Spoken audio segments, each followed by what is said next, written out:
Hello and welcome to the Sexient Being Sessions. Today we're going to be talking about owning your yes and your no. I'm Alix Pruett, a certified sex, love, and relationship coach with a BDSM and kink focus. I work with men, women, and couples plus who want to transform their old patterns, pain, and beliefs so they can create thriving relationships that are deeply connected, playful, and fulfilling within themselves and with others. So, this space of owning your yes and your no, we can lose that through conditioning over our lives and actually become kind of unfamiliar with what our actual yes and our actual no for our experience is. This comes along with habits that fall deeply into people pleasing and can end up being really detrimental to our identities and our ownership of who we are and what we want to experience within our life. So, one thing to take note of like how this starts to show up, right, is you will enter situations where you want to avoid a conflict. So, let's say you've told somebody no, and then they keep asking the same question over and over and over again, and it's still a no for you. There can be this part of us that will eventually say yes because they're tired of repeating themselves or they want to avoid a conflict, especially if you've received spaces where you've given your no and then there's sort of this feeling of a backlash for your no. So that could be different forms of bullying, right? Like, let's say the person actually gets aggressive with you because you told them no, right? Or they kind of go into this space, like whether an adult or a child, of throwing a tantrum about it. And they'll start lashing out, getting really aggressive in many ways. And this can tell us it's not safe to say no. Like, I just need to say yes in order to make this person happy, right? And where that becomes really detrimental is it's taking this over responsibility for allowing someone else to be with their discomfort. Like, I would say, in general, people who fall into people pleasing tendencies don't want the people around them to feel hurt, feel uncomfortable, scared, whatever it may be. And, or again, they don't want the backlash that they've experienced, usually in their past, of having their no fought against. This can also come down to where others just blatantly dismiss your no. I know that in my personal experiences, there was points of times when I was younger where I would say no. Like, I had somebody who wanted to borrow something of mine, right? I would tell them no when they did ask me, and then they would just take it anyway. Or in one of the instances, it was one of my siblings, they would then go to our parent and ask if they could borrow that thing instead, and the parent would give them permission to borrow that thing. Well, I had my own reasons for saying no. They never got curious about it. For me, it was a lot of the times when this person would borrow something, like, one, there may have been the aspect I just didn't feel like sharing, and that's okay. There's also, for me, what fell into that is I have a very strong value system of my own where if I borrow something from another person, I return it in the same or hopefully better condition than I borrowed it in, right? So I don't want to be taking away value from something I used that belonged to somebody else. In this instance, this person would borrow something and it would come back with, if it was clothing, with holes or stains in it, right? Or even completely just ruined and it couldn't be used any longer. So there were valid reasons why there was a no there. And in those situations, they became dismissed, pushed aside, that the other person's need became greater than my own. And so, sorry, I keep having like frog in my throat type situation. Um,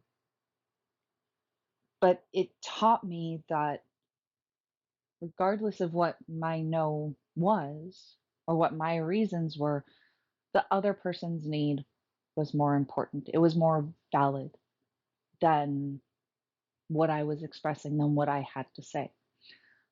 So, really getting into the space of owning your no, owning your yes, taking the responsibility of that for you is so valuable. That's we can get into many situations that we don't want to experience. This can lead to also very, the best word I have for it is rapey energy. And I'm not necessarily talking about the space and physical act of rape necessarily, but it's the small instances that can lead up, like through a person's experience, to the things that feel like rape. It's that removal of another person's consent, doing something like to them or with them, right, that they don't want to be experiencing. And for me, consent is this highest priority in the experiences I have with another person anymore because I took away my own no for so long. There's a part of my journey which was not easy to reflect to because we generally associate so much of this heavy, dark energy to the word rape. But I realized in many ways I had actually been my own worst rapist because I would give away or I would dismiss my own no at a certain point in time. Again, to avoid a conflict, to keep another person happy because if they were happy, again, I wasn't having to be in that conflict and like I could deal with the suffering, right? I could deal with the discomfort. I could deal with the pain because I had already subjected myself to so much. And there was some point in time, let's see, it was probably around 6 years ago. There's a lot of my journey that ends up overlapping in its sequences where there was like a little ping of where it started and then it like pops back in over the course of time of like, oh, and we're going to touch on working with our yes and our no a little bit more, or we need to work with the inner critic a little bit more, or there's an inner child piece that needs to be integrated a little bit more. It's kind of like this, like you think of the downward spiral as you're moving like into chaos and destruction, right? If you're going to like hit rock bottom and you go through the same sort of spiral on your way up. So you'll come across the same sorts of situations, but usually it's on a more nuanced level. So let's say that in the extent, the idea of rape, right, where I realized I had been my own worst rapist in many ways, that also came down to sexual experiences for me. I would have times where I would engage in sexual activities with other people where it wasn't really a yes for my body. Like there was obviously enough of a yes for that interaction that I engaged in it. But overall, like there was tension being held in my body. There was this discomfort. I wasn't really connecting with the person I was having sex with because I didn't really want to be participating in that space. And so, like, let's say that was my rock bottom area with dismissing my own no to keep this other person happy. Um, then as I move up this spiral of awareness of where I've given away my no, I come across the points in time where somebody's inviting me to a family event. And I really don't want to do this thing. I I don't want to go to this family event because again, like in that space, I feel super awkward. I don't feel connected with the people that are there. I just kind of feel like an outcast when I'm in that area. And like a lot of things in my body are telling me no, like there's a knot in my throat, right? There's this like, I mean, you can pay attention to all sorts of different body language cues that pop up for people. But like, let's say my body even like rotates away from like being in conversation with this person. That could be a no signal for me. It could also mean I left the stove on and there's a part of me thinking about like, oh, did I leave the stove on? Do I need to go home and check the stove? But it could also mean like I don't want to be in the situation any longer. And the only way for you to really assess that is through doing check-ins with yourself. Um, but ultimately, like it brought me to like, oh, noticing it on a more nuanced level, noticing it on a more nuanced level. And I still come across this. Like even in me leading this podcast today, there has been other reflections popping up in my life of why this is pertinent and why I'm leading this space and sharing this space with you here. Because identifying my own yes and my own no, really taking ownership of those spaces, not just to make people happy, but to bring about the types of experiences I want to be having, right? That's what really matters. Like all sorts of other people are going to want you to do all sorts of other things, but it's really getting in alignment with what do you want to be experiencing, identifying those desires that you want to have.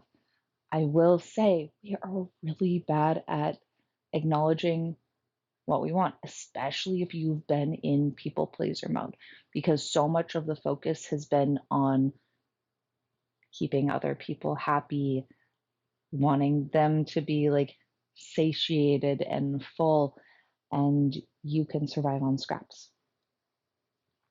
You literally get their breadcrumbs that are like falling off the table as they're eating this delicious meal. Um, we want to step away from that. Each one of us is worthy and deserving and completely capable of having your desires. Right? I don't know how many people I come across who don't believe their desires are realistic or possible. And I can tell you, those desires may not always look exactly how you imagined them looking, but we are completely capable of having all those things. And it's giving ourselves the room and the space to be able to connect with them and touch in with them. Again, through our authentic yes and no, that will lead us there. So, and there is value in being able to recognize the difference of your yes and no. And there's a lot of different methodologies you can use. My personal favorite ones have come down to body check-ins. And there was a while where I actually like it was kind of this process of one, I had to learn to give myself space to recognize what was coming up in my body signals. Because each of our bodies is really wise. It's our emotions that show up, the body sensations that show up are there to communicate a message to us. And it may be that that was created like through an old trauma of how to keep us safe. It could also be this body message of like, I need to slow down, or like the the gut instinct of like, no, don't take the left path, take the right path, right? There's something down the left path. Your rational logical brain cannot necessarily explain it, but something in your body is picking up on it. And that is our intuition, right? It is our sixth sense. um, I personally find it really fascinating because like we typically focus on the main five senses, which is touch, sight, sound, taste, and scent. um, but there are actually all sorts of other types of senses that happen, and I can't remember all the names of them. It's been a minute since I went through college for my biology bachelor's. Um, but other animals, and especially fishes, have quite a wide variety of other senses. Part of that being able to pick up on chemicals in an environment. So, like if you have an ant that's running around on a surface and you take a Sharpie and you draw a circle around that ant, it won't actually cross the line. And I believe it is called chemoreception. I could be wrong on that. That's the word that's coming to me though. But the ant is able to pick up on the chemicals in that Sharpie, and something in its system says, like, this isn't safe for me to cross. There's also electrical reception. So a lot of fishes in the ocean have this, and they are actually able to pick up on electrical signals from other fish in their body movements. So the electricity, the energy that the body motion is creating as another fish moves, this fish can pick up on. Um, Trying to think of what else. I mean, I'm not even sure what it would be considered with octopuses. They have chromatophores in their skin. So these are cells within their skin that alternate and fluctuate color. Their skin will actually change its texture as well, even if they aren't looking down at the ground. I believe nautiluses do this as well. There's a lot of different cephalopods that have these capabilities with the color fluctuations through chromatophores in their skin. But they won't even be looking at the surface of the ground underneath them, and their body will shape and morph and color change to match the underlying surface to camouflage them within their environment. Again, if they're not looking at it, how is their body doing this? There is some other sense that's picking up what is being interpreted and then communicated through the body. It's not always going to make sense to our human brains based on what we know. We know very little about our world still, even with all the science and development that has taken place. It's actually one of the reasons I went to school for marine biology, is I find it fascinating because with how much we have studied the oceans, only about 5% of our oceans have been thoroughly discovered and researched.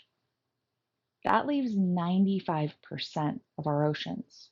Our oceans cover 70%, about 70% of our planet.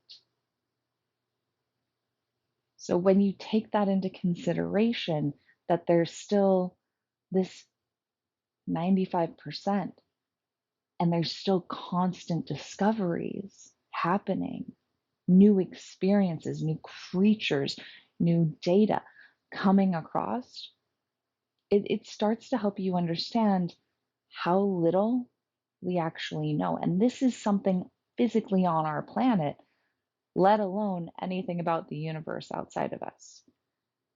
that can definitely feel intimidating as well. But I invite you to use it as a point of curiosity to say, oh, and what else is there I can learn? What else is there that I can experience? What else is there that can be explored and seen as this space of awe? We can also get really scared of the unknown, and we like to think we know it all. Um, Keep in mind that most of the world's population, like, they don't know the 5% about the oceans. Those are the people who have highly studied the ocean. So the fraction of information the general person knows about the ocean is even significantly less, right? The same thing goes to our sexualities. The same thing goes to psychology. The same thing goes to even human anatomy, which is our own bodies that we live in. I mean, I want you to consider, how much do you actually know about your human body, the way it functions, the way it operates, the way all the little structures inside a single cell come together to function as a cell, let alone those cells coming together to form an organ. So, your skin is a type of organ, your liver, your heart, your lungs, your brain, your stomach, your digestive tract. How much do you actually know about how all those little pieces come together to make that organ?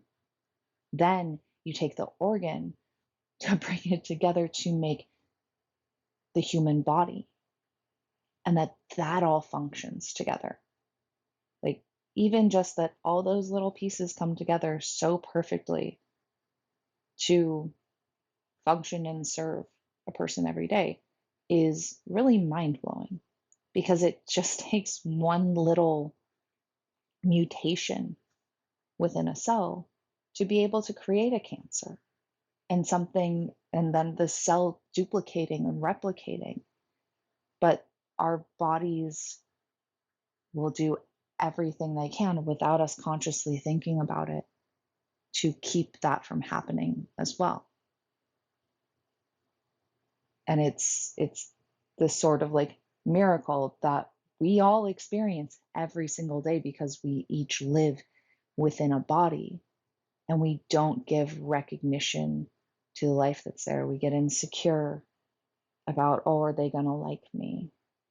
Oh, my body's not as pretty as theirs. Oh, I'm not good enough, right?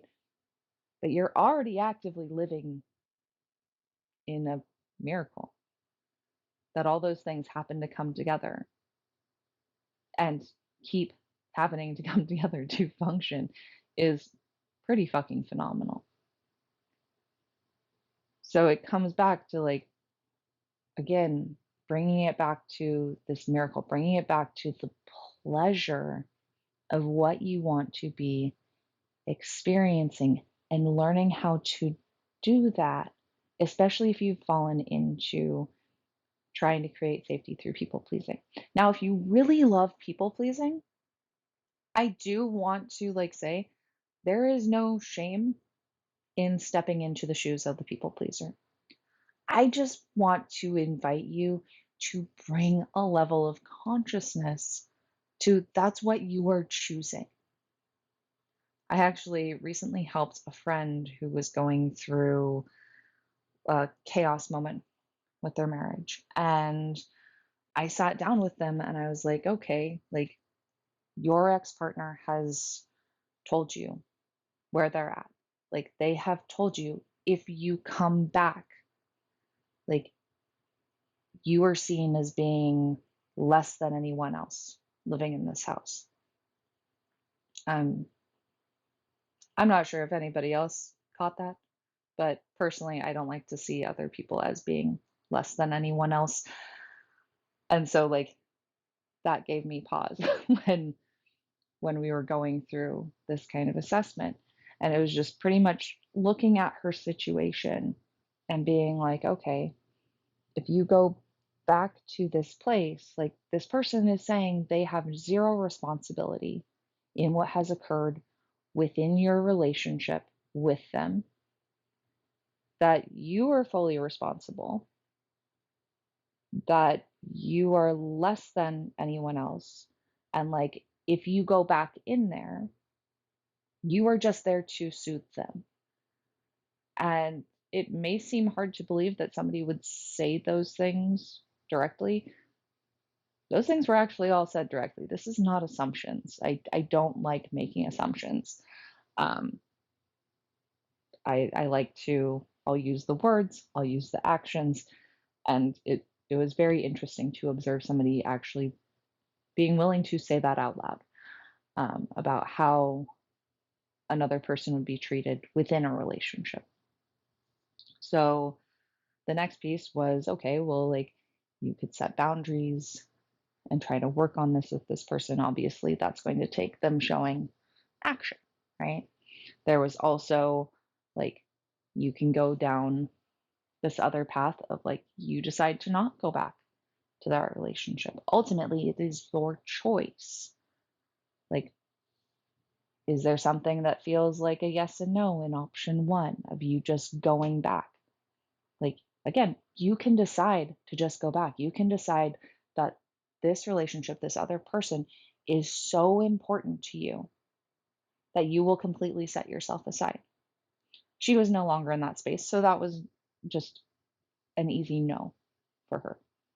Even though she had left herself in that sort of dynamic for a really long time, she had now reached the point for herself that was just a no. Then it came down to the other two options. And in the second option, where it would have been trying to work with this partner, there wasn't actually the action from his side to back it up. There was some of the words, but really not even enough to support that. And what she was wanting at this point was an equal relationship and an equal share relationship where both people take their accountability, both people take their responsibility. So there was a little bit more wavering space because there was the hopeful side, right? There was the hopeful side of like, this person will be willing to work with me.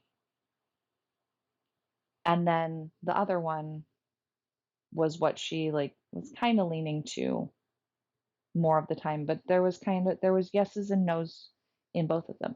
And that's where it was really important for her to take space, to check in with what was coming up in her system. Like, what are her actual needs for this to be a yes? For situation two, where it's her working on that relationship with the person. If it's going to fully be a yes for her stepping away, what is there? Same with the no's.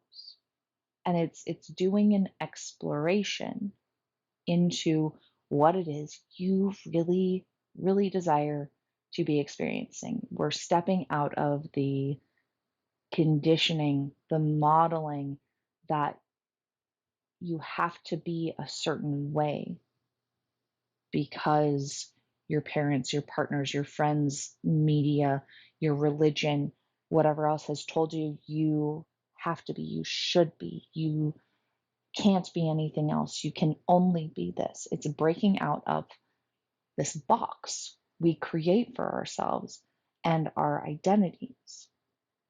And if we want to leave ourselves in that box, that's okay. Like, if you don't want to bring layers of consciousness to those decisions, that's okay. Like, to me, like, looking back, even though I would have been pissed the fuck off if somebody had like told me I was a sheep in any sort of way, right? And not my own individual person. Like, I was a sheep.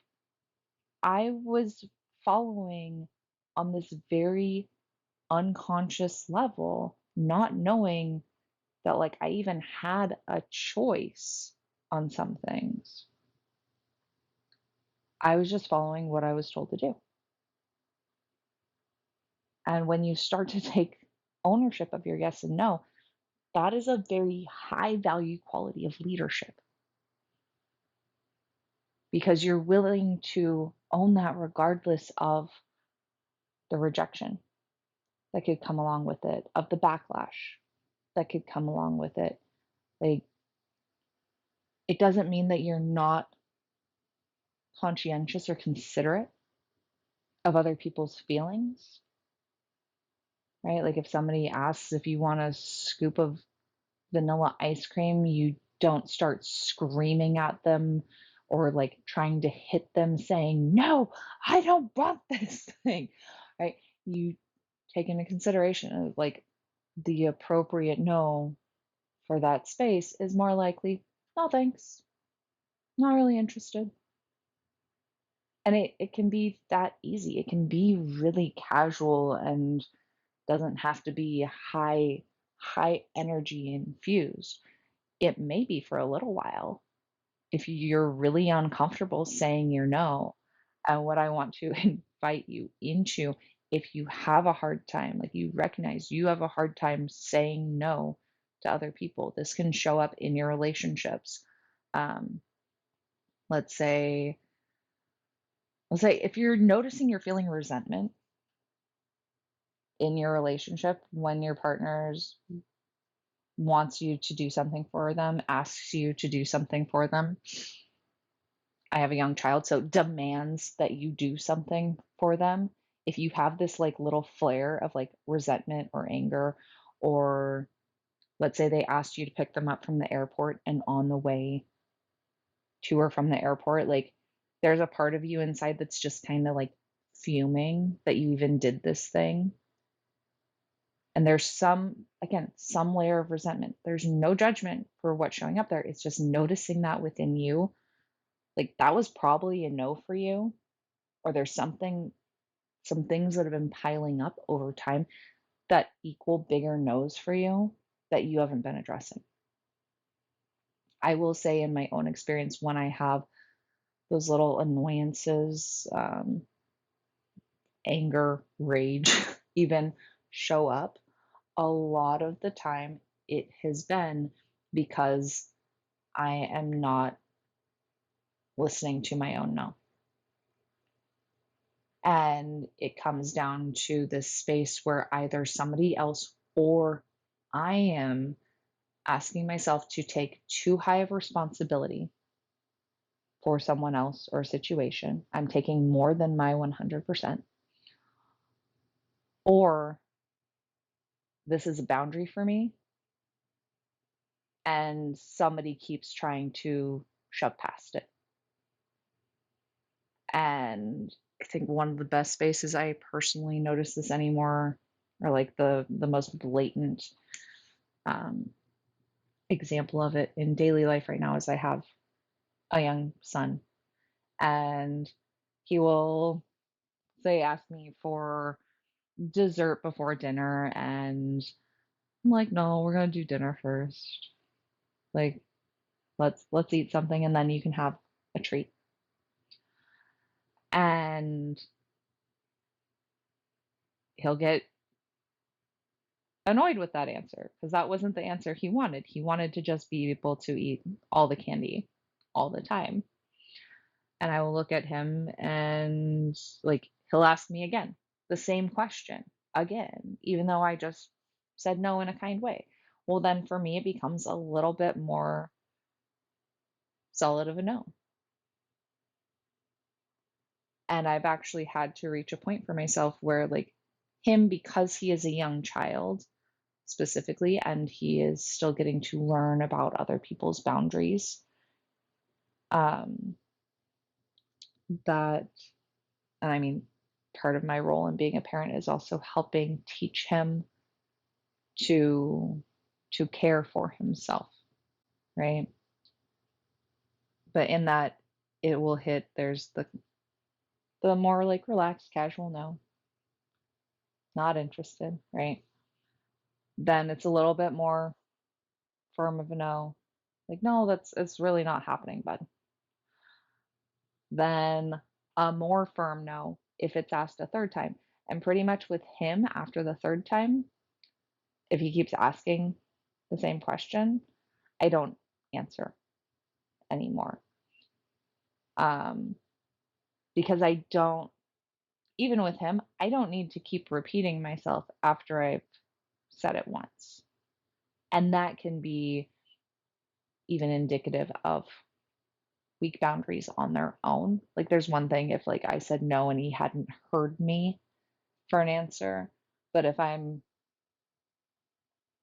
can confirm that he is not or he has heard me, like I will actually ask him at points in time, like, did you hear mom answer? And a lot of the time he'll say, yeah. I'm like, okay, well, what was mom's answer? He'll be like, it was no. I'm like, well, you got an answer. And he doesn't always like that. And it's okay. He doesn't have to like that he's getting a no. And I think that's one of the misconceptions that we come across a lot of the time. Like, it is perfectly okay for him to feel upset in his no. If my partner wanted me to drive him to the airport and it's really not something I can do for myself, or let's say it's not something I even want to do. Maybe I don't want to deal with traffic. Maybe I hate going to the airport. Like it is something I disdain. Like I can force myself to do that just to please this other person. I can tell them no in a very casual way of just being like, I'm really not interested in doing that. Like, I love you. I have other ways I'm happy to help you, right? But I'm not interested in that. Um, but he could get mad because he could have this expectation that I have to be the one who does that, the one who fulfills this space for him, and he's allowed to get mad about that. But it doesn't make it my responsibility. Like if I had agreed to drive him to the airport and then all of a sudden I'm being like wishy-washy about it and going back and forth on it, or like cancel at the very last minute, leaving him in a lurch, like that kind of sucks. Like for me, I consider that like disingenuous behavior because I did not give my actual answer up front. And like, of course, there's always points in time of emergencies, which like, please consider that. I genuinely recommend in life giving the benefit of the doubt when it comes to people acting in disingenuous ways. So let's say you're driving down the freeway and somebody merges over and cuts you off. Like, yes, you can take the route of getting all fucking pissy about this person, right? And that they're an asshole. And now I've had ex partners who wanted to throw like water bottles or pennies out of the car to like teach this person a lesson because whoever got cut off was now feeling pissed off.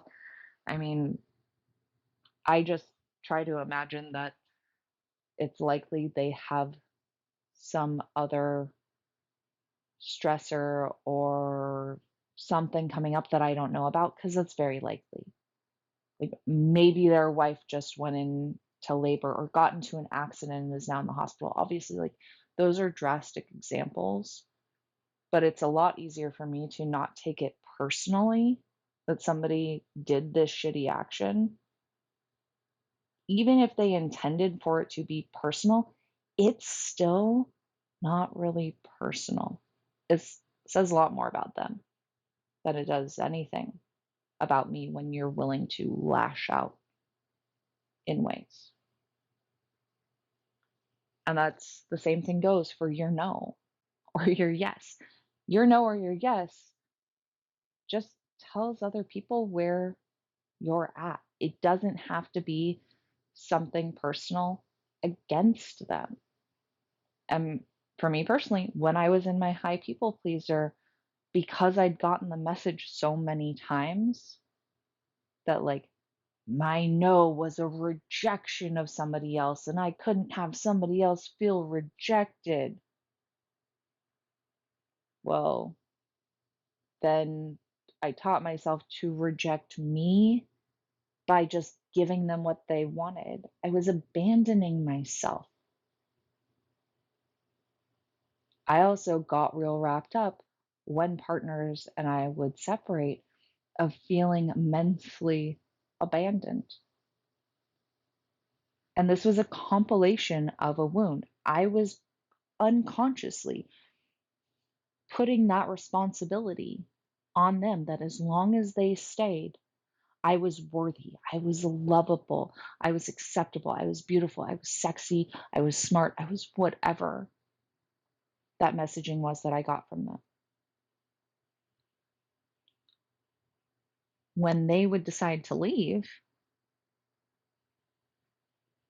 it would come back to this huge feeling within me of like having my heart ripped out of my chest, not being able to breathe, wanting to curl into a small ball and just sob, to just disappear, to not exist. Because I didn't feel like I existed without them. I didn't have that validation. And ultimately, what had happened is I had stopped existing as myself. I had abandoned myself. And now that's showing up in the world around me where they are now leaving. And that feels like this huge abandonment. So it's this thing that ends up compiling, it ends up building the more you do it. So the more of a nuanced layer you can get down to, again, with owning your yes and your no, right? With taking accountability for your yes and your no, for dealing with your own consequences of your yes and your no. That's what's high value here.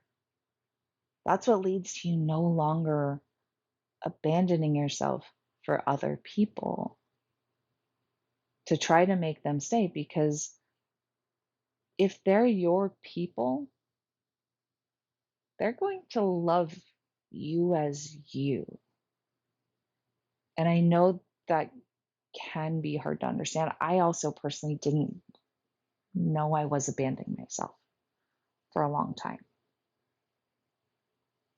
Um, so it's really coming down to the nuances of being able to, for me, it was working with my body, working with my emotions, especially to notice the different messages they were giving me, right?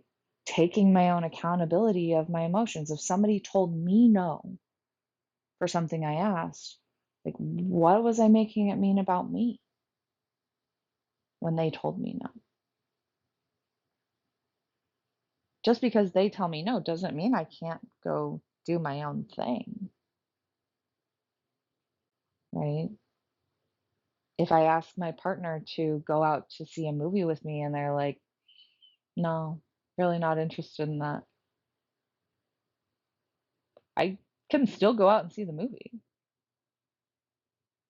Like, yes, maybe I really wanted to spend that time and space with them. That gives me the option of saying, like, is there another movie you'd want to go see? Right?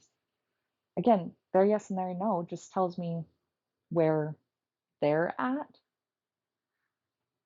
Maybe one of my girlfriends or another guy friend or a family member is a better match for going to see this movie with me because they're also really interested in it.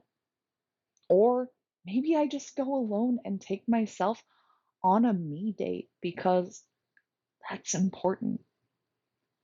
To be willing to just spend time with yourself.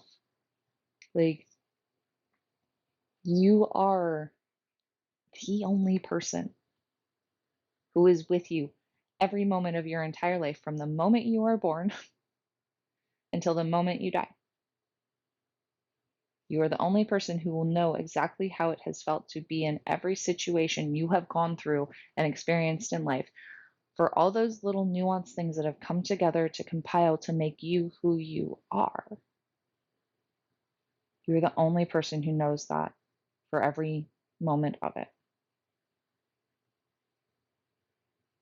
But we can create all these spaces of distraction that pull us away from that, that puts all our value, again, on something outside of us, on someone outside of us, and how they view us, how they perceive us, versus coming back to, I can give myself this thing. And again, all of this came for me just in deciding to be willing to take the risk of owning my own yes and my own no.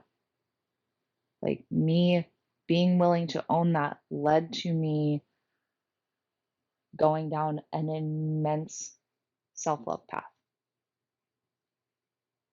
And that is the ultimate place you can ever receive unconditional love from, is yourself.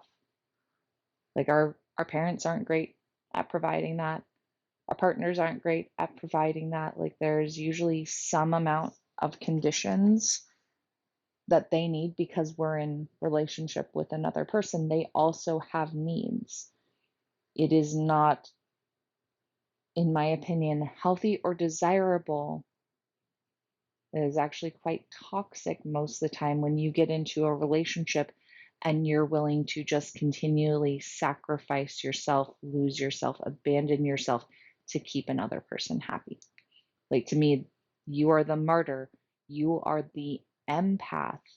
You have conditioned yourself at some point in time to stay in this mode of hypervigilance, of being able to pick up on very small body cues, small shifts in behavior, tone of voice, in order to keep yourself safe. I know a lot of people who identify with the empath, and empaths, I love you. You got your shit. And it's worth taking a look at so that you stop taking on all that responsibility and stop compressing it and backlashing it inside.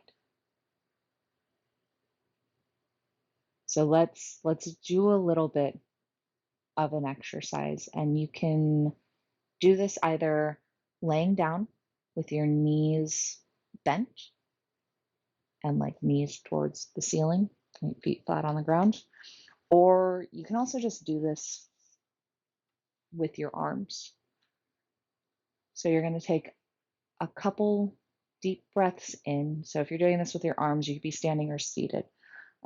Laying down be a little bit harder just for free flow of movement. Nice big yawn. Uh, you're just going to take a couple deep breaths down into your low belly.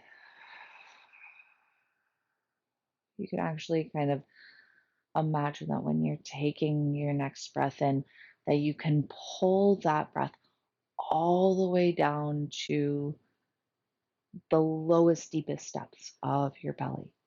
And this is called a belly breath. Your low belly should actually rise up as you inhale, and as you exhale, it'll decrease back out. Belly breaths are amazing and very regulating for the nervous system, so I highly recommend them. Just take a couple more breaths.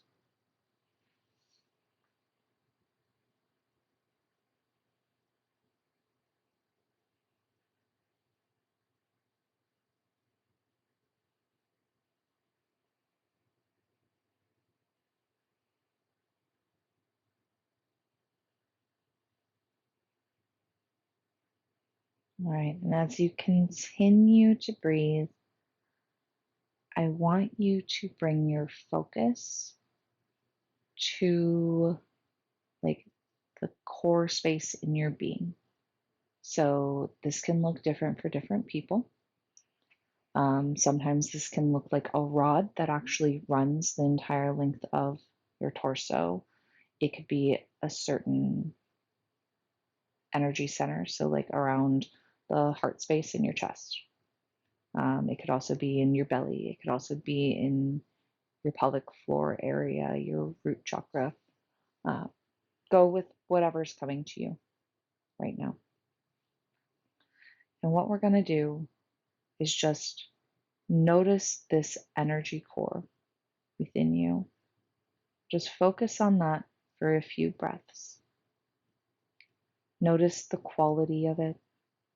Does it have a texture, a color?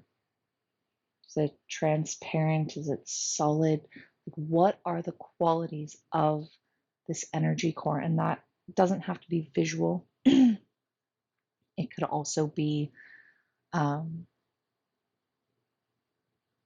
just noticing any traits that come up. Like, is there certain sensations showing up in your body around where this energy core is that give you information about it? And just bring your focus to that as you take your next few breaths.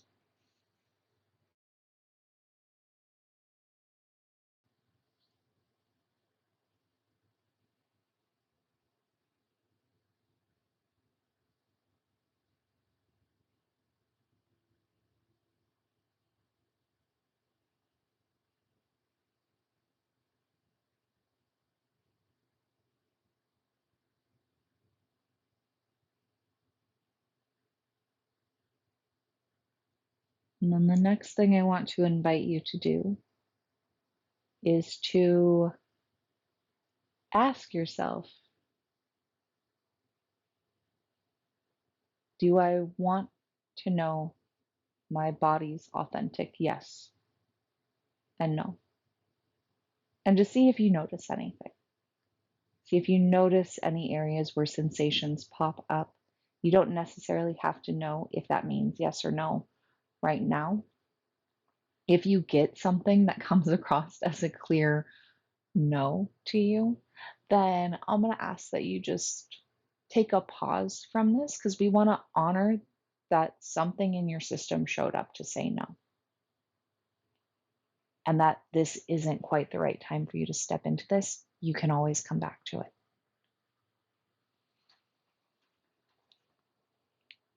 But if there was not a direct no, or there was a yes for you, whatever that was, then we're going to keep going.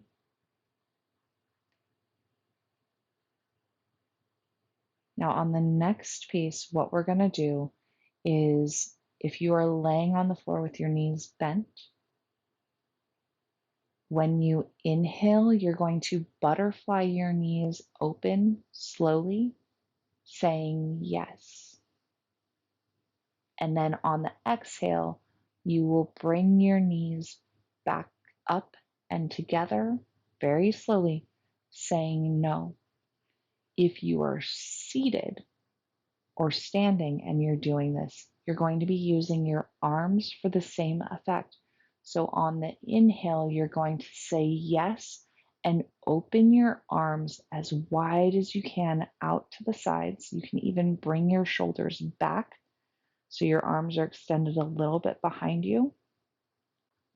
And then as you exhale, say no and slowly bring your arms back in, and you can cross them over your chest or wrap them around you. So as you do this, the yes is on the inhale and it's an opening in the body. The no is on the exhale and it's this movement back in, right? So you're gonna breathe in and open and yes. And you can play with the tone of your yes and your no as you go through this as well.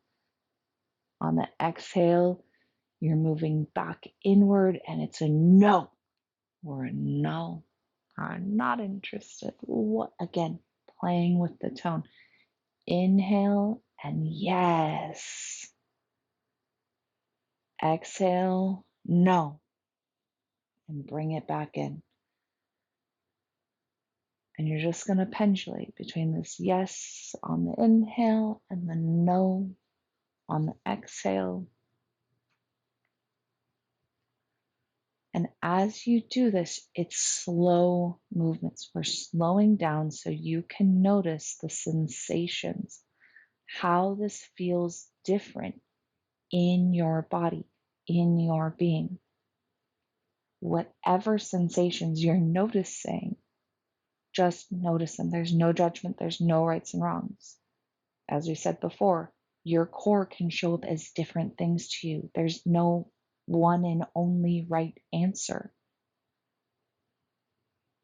Your core could show up around your heart space today. And let's say you did this practice again in a week, it shows up in your pelvis, or it shows up as a full rod sensation. There's no rights and wrongs. It's only what's right for you today, and that's what's present in this moment. So keep going for a couple more breaths. Again, opening on the inhale with a yes, and then slowly bringing it back in on the exhale with a no.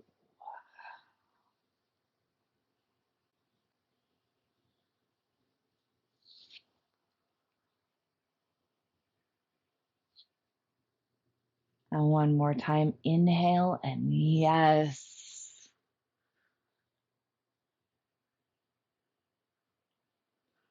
Exhale and no.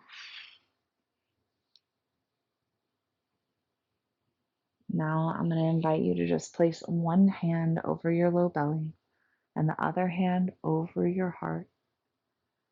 And then just rest in stillness for a moment.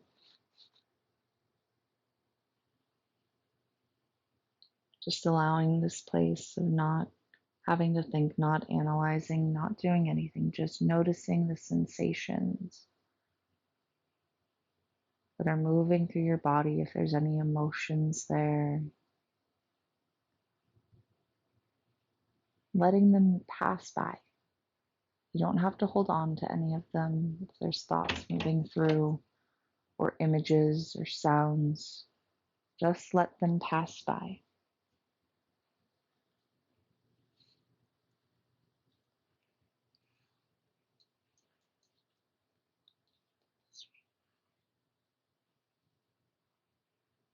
All right. And I'm going to invite you to kind of reintegrate back into your body a bit. You can wiggle your fingers and your toes and bring yourself back to this present moment. And if you have a few minutes right now, then I want to invite you to just take a couple minutes and journal about what your experience was like. What did you notice for your yes? What did you notice for your no that was coming up? What are those cues and body signals that tell you this is a yes? What are those cues and body signals that tell you this is a no? And then you're listening to that, and you can use your body as this guidance system for your life. And you can even play with this. So let's say you notice that you're getting a whole bunch of yeses, right? Or you're getting, like, on each time that you'd get a yes for a situation, you decide, well, I'm going to pretend that was a no and do whatever the opposite thing was, or whatever you would have done if you had done a no. You can do this vice versa. So if something was no's, then you make it a yes. And just notice what your experience was like once that was done. Was it something you really enjoyed? Did it work out well for you? Did it get you the thing you wanted? And then also run this as a self experiment, right? Where if you get this body signal of a yes and you follow that yes, even if it feels scary, how does that work out for you? If something is a no, even though, like, oh, well, I could just set myself aside for this one thing, and right, like you're trying to barter with yourself. I don't recommend doing that anymore. I've done it a lot with myself in the past. But just follow in, like, do one where you're going against whatever the yes and no is consciously, and then do another one where it's the opposite, where you're going with your body's yes and with your body's no. And see what the end results are for you. Like, do it for a week, let's say, or do 10 instances where like you're getting a yes or no and you do the opposite thing or you follow that. And when you do this, it allows you to see as you're bringing consciousness to it, because you're giving it awareness for what's happening. Like, you are creating your own little scientific experiment about how that works for you. You can always come back to this yes and no practice if you need a reminder of what it feels like in your body. Also, those things can shift and change. Again, like I said, you could do this practice again in a week, and this time where you notice that core of energy around your heart, maybe that actual core is now like a solid rod through the middle of your body. And that carries a different energy. Maybe you're going to start noticing sensations popping up in different areas to help convey this message. So it can be important to come back to and to play with it. And again, as always, my biggest recommendation is have these spaces be a place of play with yourself. You're getting to know yourself, especially if you've fallen into patterns of people pleasing and self abandonment over time. I think that's all I have for everyone today. Again, thank you for joining me here while we talked about owning your yes and your no. Again, I'm Alix Pruett, certified sex, love, and relationship coach. If you are willing or like wanting to work with me, you are more than welcome to go into my links down below in the descriptions or under the about page, and you can book a free discovery call with me. We can talk about you stepping into your ownership of your yes and your no, working through more deep dives of recreating, like we would literally be restructuring neural pathways to help create safety so you can step away from those people pleasing tendencies. There's all sorts of work we can do around this and all sorts of amazing adventures and points of expansion. So again, if you feel that calling, please reach out. I'm happy to help. Also, you are more than welcome to follow along on any social media platforms. I definitely want to encourage you to subscribe here. Keep checking in with the Sexient Being podcast. It will be uploaded usually by Saturday mornings on most weeks. I just recently had last week where I took off, and that's the first time I've taken off since I started this thing. So until next time, I hope you have a fantastic week, and I will see you next Thursday.